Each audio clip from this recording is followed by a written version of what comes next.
தேரான் தெளிவும் தெளிந்தான் கண் ஐயுறவும் தீராதிடும்பை தரும். ஆராயாமல் ஒருவரை நம்புவதும் ஆராய்ந்து அறிந்த உண்மைகளை பின்னர் மறுப்பதும் முடிவில்லாத துன்பத்தை தரும் என்று திருவள்ளுவர் எச்சரிக்கிறார். இந்த குறள் 1983 ஆண்டின் கருப்பு ஜூலை பற்றியும் அதில் இருந்து தமிழ் மக்கள் கற்றுக்கொள்ள வேண்டிய வரலாற்று பாடம் பற்றியும் இன்று நம்மை ஆழமாக சிந்திக்க வைக்கிறது. ஜூலை 23 என்பது தமிழ் மக்களுக்கு ஒரு சாதாரண நாள் அல்ல. அவர்களின் நினைவில் என்றும் அழியாத காயமாக பதிந்திருக்கும் துயர நாள். ஆயிரக்கணக்கான அப்பாவி தமிழர்கள் படுகொலை செய்யப்பட்டனர். வீடுகள் தீக்கிரையாக்கப்பட்டன. தொழில் நிறுவனங்கள் கொள்ளையடிக்கப்பட்டன. பெண்கள், குழந்தைகள், முதியவர்கள் என எண்ணற்ற குடும்பங்கள் பாதுகாப்பற்ற அகதிகளாக மாற்றப்பட்டனர்.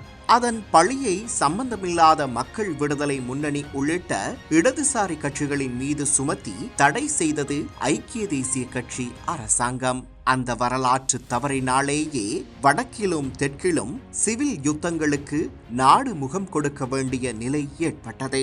40 ஆண்டுகளுக்கும் மேலாக கடந்திருந்தாலும் அந்த காயம் இன்னும் முழுமையாக ஆறவில்லை. இந்த வரலாற்றை நினைவு கூறும் இன்றைய நாளில் பாராளுமன்றத்தில் சபை முதல்வர் பிமல் ரத்நாயக்க முன்வைத்த கருத்துக்கள் மீண்டும் கவனிக்கப்பட வேண்டியவை. அவரது உரையின்படி 1983 கருப்பு ஜூலை என்பது தற்செயலாக ஏற்பட்ட கலவரமல்ல. அன்றைய ஐக்கிய தேசிய கட்சி ஆட்சியின் அரசியல் தீர்மானங்களுடனும் அதிகார அரசியலுடனும் தொடர்புடைய திட்டமிட்ட வன்முறையாகும். வரலாற்றின் இந்த உண்மையை மறைப்பதோ அரசியல் வசதிக்காக மௌனம் காப்பதோ நீதிக்கு புறம்பானது என அவர் வலியுறுத்தினார். அதே உரையில் அவர் முன்வைத்த மற்றொரு முக்கியமான கேள்வியும் சிந்திக்க வைக்கிறது. சிலர் ரோஹண விஜயவீரவை பற்றி பேச தயங்குவதில்லை.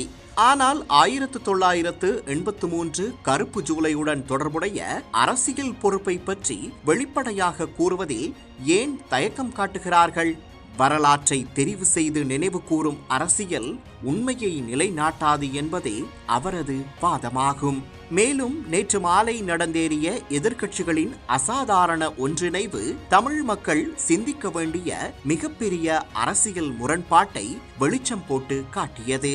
ஜூலை 23 அன்று தமிழ் மக்களின் ரத்தம் சிந்தப்பட்ட நாளை நினைவு கூறும் இதே நாளில் அந்த வரலாற்றுடன் தொடர்புபடும் அரசியல் மரபின் தொடர்ச்சியாக கருதப்படும் ஐக்கிய தேசிய கட்சி மற்றும் அதன் வழிவந்த ஐக்கிய மக்கள் சக்தி தலைமைகளுடன் இணைந்து அரசியல் மேடைகளை பகிர்கின்றனர். கஜேந்திரகுமார் பொன்னம்பலம், மனோ கணேசன், திகாம்பரம், அர்ஜுனா உள்ளிட்ட சில தமிழ் அரசியல் தலைவர்கள் தமிழ் மக்களின் துயரத்தை பேசும் அதே நாளில் அந்த துயரத்திற்கு அரசியல் பொறுப்பு சுமத்தப்படும் தரப்பின் அரசியல் வாரிசுகளுடன் தோளோடு தோள் நின்று அரசியல் செய்வது எந்த அரசியல் நெறியின் அடிப்படையில் நியாயப்படுத்தப்படுகிறது? இந்த கேள்விக்கான பதிலை தமிழ் மக்கள் தங்களுக்குள்ளேயே தேட வேண்டும்.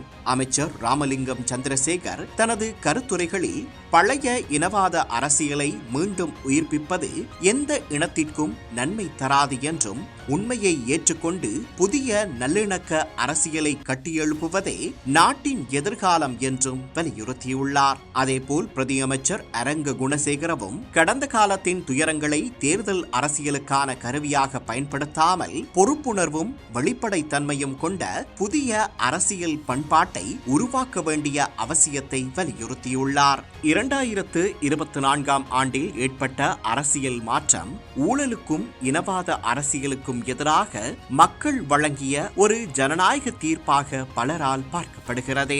அந்த மாற்றத்தின் அடிப்படை நோக்கம் பழைய வெறுப்பு அரசியலை தொடர்வது அல்ல, மாறாக நீதி, பொறுப்புக்கூறல் மற்றும் சமத்துவத்தின் மீது புதிய இலங்கையை உருவாக்குவதே ஆகும். தமிழ் மக்களே, கருப்பு ஜூலை என்பது வெறும் நினைவேந்தல் நிகழ்வல்ல, அது எச்சரிக்கும் வரலாறு. உணர்ச்சிமிக்க உரைகளை மட்டும் கேட்டு அரசியல் முடிவுகளை எடுக்கும் காலம் கடந்துவிட்டது. யார் தமிழ் மக்களுக்காக பேசுகிறார்கள் என்பதை காட்டிலும் யாருடன் இணைந்து அரசியல் செய்கிறார்கள் என்பதே அவர்களின் உண்மையான அரசியல் நிலைப்பாட்டை வெளிப்படுத்துகிறது. திருவள்ளுவர் கூறியது போல், ஆராயாமல் நம்புவதும் அறிந்த உண்மையை மறப்பதும் முடிவில்லாத துன்பத்தையே தரும். எனவே வரலாற்றை மறக்காதீர்கள். வரலாற்றை விற்கும் அரசியலையும் மறந்து விடாதீர்கள். 1983 கருப்பு ஜூலையின் பாடம் மீண்டும் ஒருபோதும் இந்த மண்ணில் இனவாதம் தலை தூக்க கூடாது என்பதுதான். அந்த பொறுப்பு அரசியல்வாதிகளுக்கு மட்டுமல்ல, உண்மையை உணர்ந்து தீர்மானம் எடுக்கும் ஒவ்வொரு தமிழருக்கும் உரியது.